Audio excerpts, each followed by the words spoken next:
Hello guys, welcome back po dito sa YouTube channel natin, Randales TV. So yun po, another day po sa ating motovlog.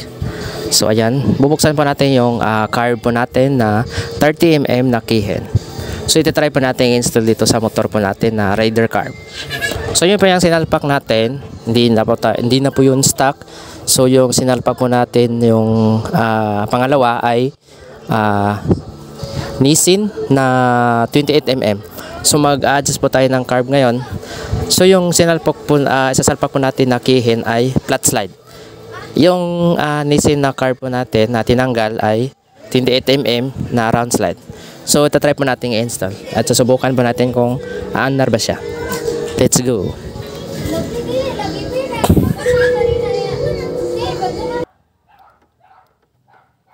So unahin po natin siyang tanggalin. Ayan, yung naka-Phillips screw. So hugutin na po natin.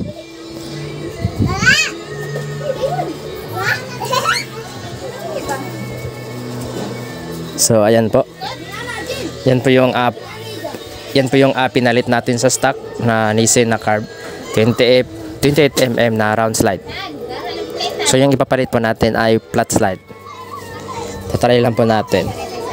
So yung 28mm naman po natin ay meron naman siyang takbo. Pero itatry natin para kung kukumpara po natin kung ano pa talaga yung 30mm. So yung binili po natin, meron na siyang kasamang G-Tings. Kung magpapalit po tayo ng G-Tings, meron siyang kasama. Kung gusto mong papalakasin yung motor, meron din siyang G-Tings. Kung gusto mong sakto lang tapos matipid, meron din siyang G-Tings. So let's go. So ay natapon pa yung gasolina po natin. So ayan po yung itsura ng carb po natin. Tatry na po natin siyang isuot. So abangan po natin sa next video, i-test drive po natin siya. So abangan din natin sa next upload po natin, magpapalit po tayo ng ignition coil at saka yung racing CDI.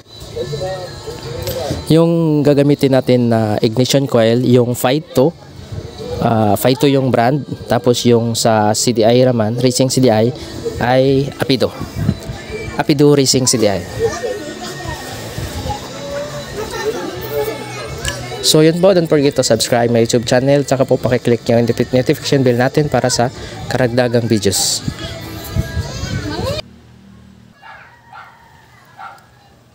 So yung throttle cable po natin na gamit ay pang XRM, so mahaba siya. Try natin kung sakto ba siya doon sa carb po natin. Tapos meron naman siyang adjust doon sa ayan, yun sa dulo. Meron siyang parang adjustan kung mahaba yung kable mo sa throttle. Doon sa hose naman po ng ating gasolina. So ayan, tatry po natin siyang isuot. So yung sa gasolina naman po natin ay magpapalit po tayo ng filter. So ayan, yun sa may shock, nakikita po natin. Papalitan po natin siya ng filter kasi sobrang tagal na hindi pa napalitan. So iuna pa po natin yung sa may carb. Susuot po natin para hindi matatapon po yung gasolina, para hindi naman po sayang.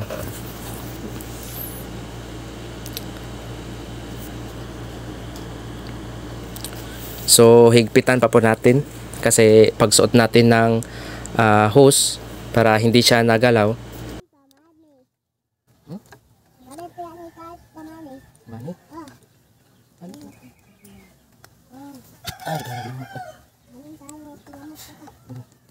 So ayan, all goods na. So hugutin na po natin yung stock na hose niya. So ayan po, dandahanan na po natin kasi medyo matigas yung stock at saka nakakibultay.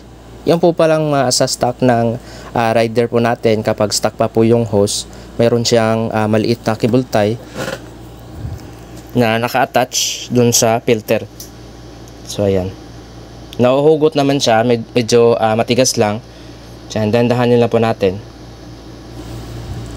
So yun, dito naman po sa cable po natin, yung sa ayan, yung pag-a-attachan po natin ng throttle, yung sa flat slide na throttle, yung sa so ayan po, pinutulan po natin para susuot doon sa ating throttle. yung magdadala sa pag-play ng throttle po natin, throttle ng carburetor. So ayan, kasi yung sa XRM po kasi yung gamit natin, so mahaba yung parang yung sa dulo niya, so pinutulan po natin.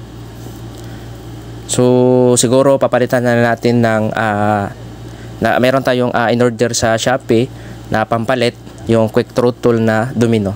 Abangan din natin yung pag-install po ng Domino na throttle po natin. So ito, try na po natin siyang isuot dun sa ating carb. Let's go. So doon naman po sa throttle, quick throttle na Domino, meron na siyang kasamang cable, throttle cable. So meron na siyang kasama. So hindi pa naman na dating. Papakita natin sa inyo, i-install natin at saka subukan. Naikabit na po natin. Ayan po. All goods na. So yun. Tatry na po natin siyang pandarin kung aandar ba. So ayan po yung itsura niya.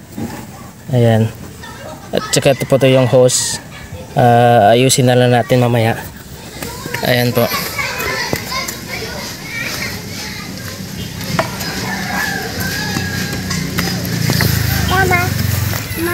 So tatry na po natin siyang pandarin. Let's go.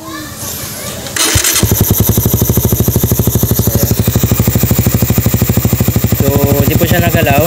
So ibig sabihin maganda po yung timpla ng carb niya.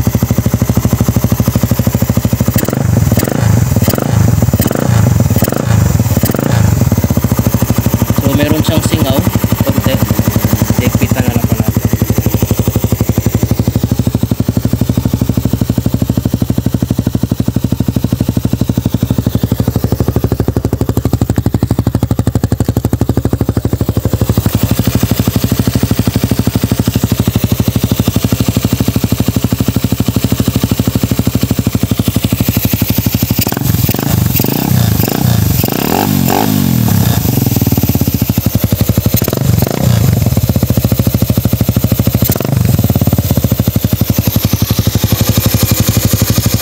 Hindi po siya kagaya nung 28. Kahit ano pong adjust po natin. Ayan po.